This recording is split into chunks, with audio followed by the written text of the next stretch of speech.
so glad you made it in. I have finally gotten around to the Q&A. I hope the lighting is okay for everyone. It's really difficult to get the right lighting, guys. I'm sorry. But I really appreciate you coming in. And for my last Q&A, I've got some questions. And again, I'm just really happy that you're here. Thank you so much. How do you like my Starbucks coffee mug, guys? I had it on sale forever. I think I ran it a year on eBay and it never sold. And it was packaged with cocoa in it or something. It had the little cute little package and a chocolate spoon or something. And I was like, you know what? That thing is just going to go bad. Nobody's going to want to buy that. And I was watching a video with the Golden Finger Picker and his lovely wife. And she was saying that she collects Starbucks mugs.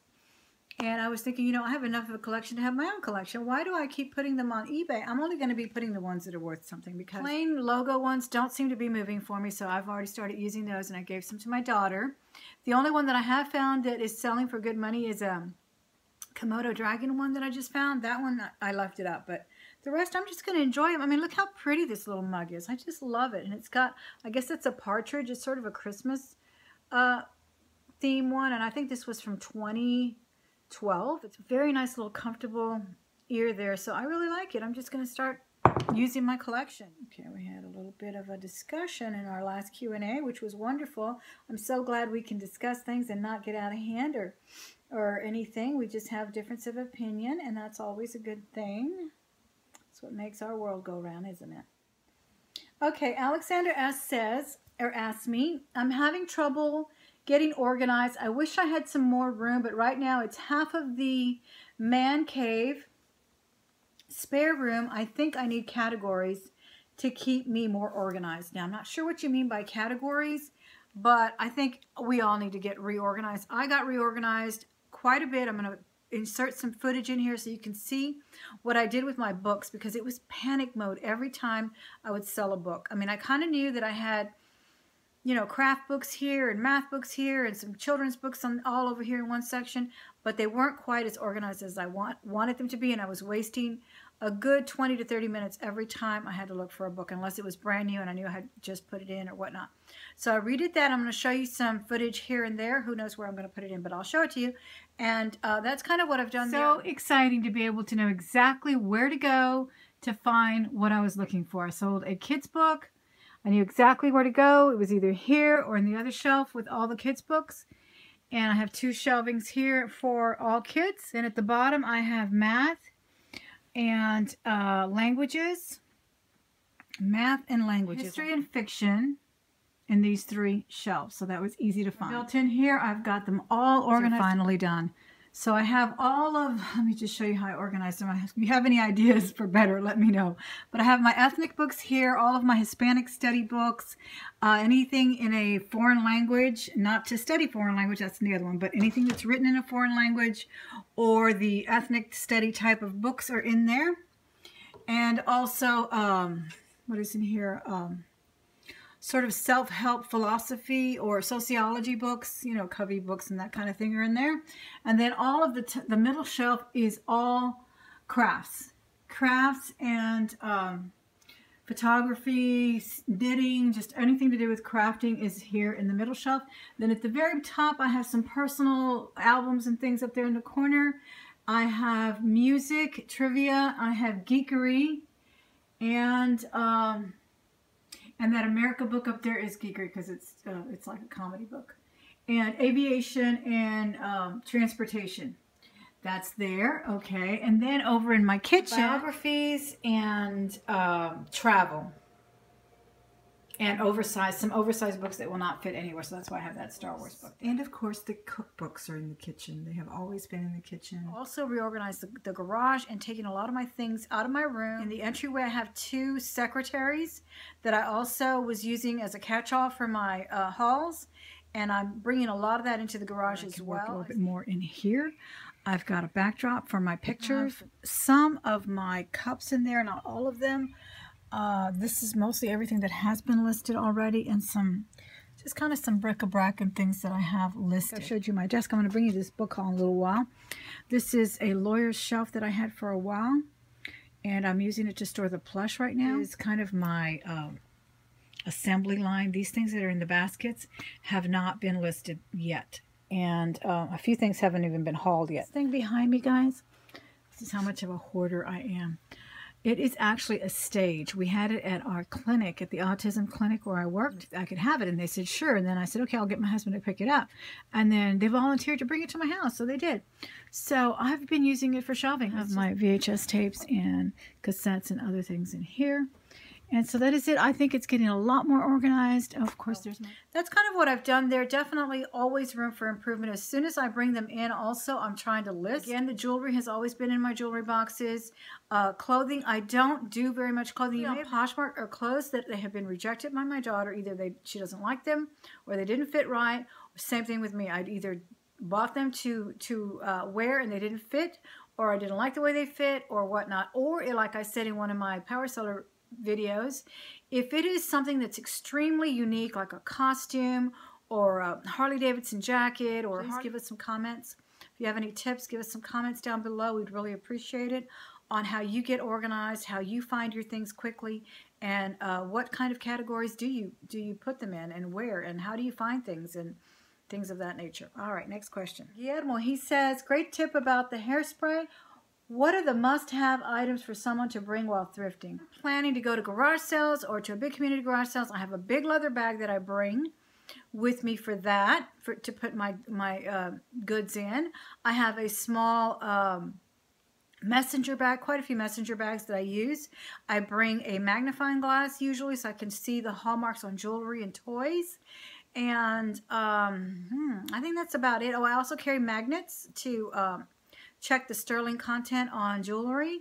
Usually I can tell just by looking at it. Sterling has a very unique look, and but just to make sure, I prefer to wear comfortable shoes, comfortable pants, things that I can bend down in, because I am down in the bins, in the trenches, digging out, and that's what you have to do if you want to find some stuff. Prefers to remain nameless. And she asked me, on average, how many books do you sell each month? I would say on average, I've been selling about 10 books a month. And not just books on Amazon. I've been selling toys as well, and VHS tapes, and just all kinds of things. I sold some Valentines the other day, and vintage Valentine cards. Do you feel that selling books, merchant fulfilled, on Amazon is profitable?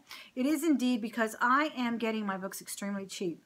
I never pay more than maybe $1 or $2 for a book, whether it be children's or adults. I think $3 is probably the most I will actually go. I just refuse to pay any more than that, because the profit margin can be a little slim. It just depends. And I am checking them with my Amazon seller app to make sure that I'm making at least $10. I'm trying not to even go to the $5 and $8 mark anymore, because it really is time consuming. My time is money, as I'm sure yours is. Anything that's making me less than about $8, I'm just trying to eliminate out of my inventory, and I'm going to gather them all up for a garage sale or a flea market. I'm definitely going to the flea market very soon to sell. Do you sell penny books even though you're not FBA? Again, I think I addressed that question a minute ago. No, I'm really trying to avoid those penny books. Do you sell domestic, U.S. only, or do you sell internationally? I've been approached with an email to start selling internationally. I haven't had the time to sit down and really look at it. I'm going to. On eBay, I do not, unless they request it, and I feel good about it, but I really stopped doing that on eBay because I got burned a couple of times. And it really turned me off to, even though I made so much money internationally, I really did. I sold some, I mean, let me just start with one. Okay, I sold a pair of shorts. These were new, they were dead stock, tagged, terry cloth from the 70s. They had the colors of the German flag. I had 2 bidders from Germany vying for them, and I think the final bid was $80, and I paid $1 for those.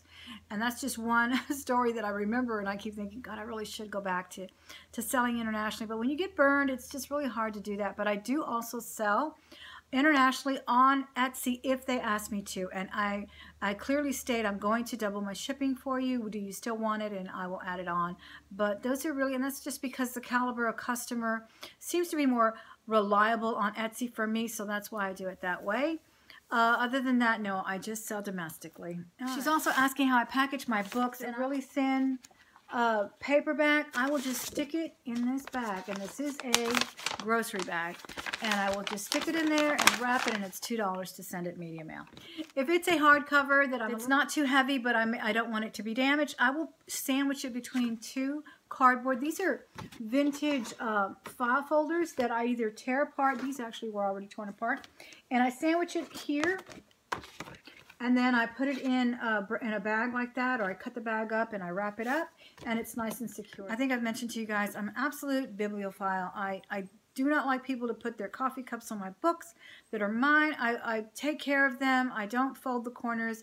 I love books. So I don't want my customer to get a damaged book. I'm very careful about it. I'm also all about recycling, reusing, and reducing. So I do not go out and buy paper. I do not go out and buy boxes.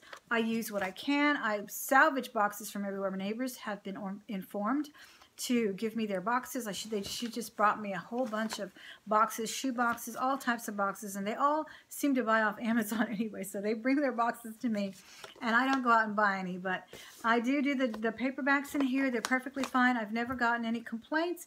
I've gotten one complaint from a posh customer who told me my box was too big. And that's because Posh already pays the shipping, so I just put whatever it is box, and she complained that it was too big. Okay, I'm sorry. And then another time when I used these little paper bags, a couple of years ago, someone on eBay told me, said something about using a paper bag, and I said, well, I'm sorry, but I like to reuse items. I like to reuse. And then another one complimenting environmentally conscious packaging. So it works out either way. I think as long as it's secure, that's how I package my books. Again, the big heavy coffee table books, I make sure I put them in a nice sturdy box. I reduce the negative space and make sure it gets to you nice and intact. Okay, then her final question is, how do you package and ship your books? And she also said, and do you add thank you notes and a business card to your packages like Etsy shop owners do? Does Amazon allow third-party sellers to do that? How strict they are with their sellers. I do not put correspondence in the books only because it is against media mail policy. They do not want any correspondence or anything else packaged in with the books, so I don't even put a note. What I do, I have these rubber stamps that I use for the package on the outside, and I will stamp thank you on it right by the name, either the address's name or my name or whatnot, but I make sure they know that that I'm grateful and I put thank you on it, but I do not put any correspondence, and that is only because it is against the U.S. Post Office policy for media mail. Strict with their sellers? I don't believe so, because I get a lot of questions from the buyers, and I answer those questions, and they have even told me, now I know I've had, like if I have a cancellation or something, they actually ask me to communicate with the seller, and so I'm not sure. If you guys know anything else about whether Amazon restricts that or not, let me know. So I think I got through all the Q&A, guys. If you have any more questions, please post them here in this forum. I really appreciate it. If you have any answers better than what I answered, please be sure and interchange your comments with others. I really appreciate that. I think we can all learn from this type of series, and I just really thank you so much, and please come back again really soon. I hope I answered the questions thoroughly. Please comment and share my video and come back again. All right, thanks so much. Bye.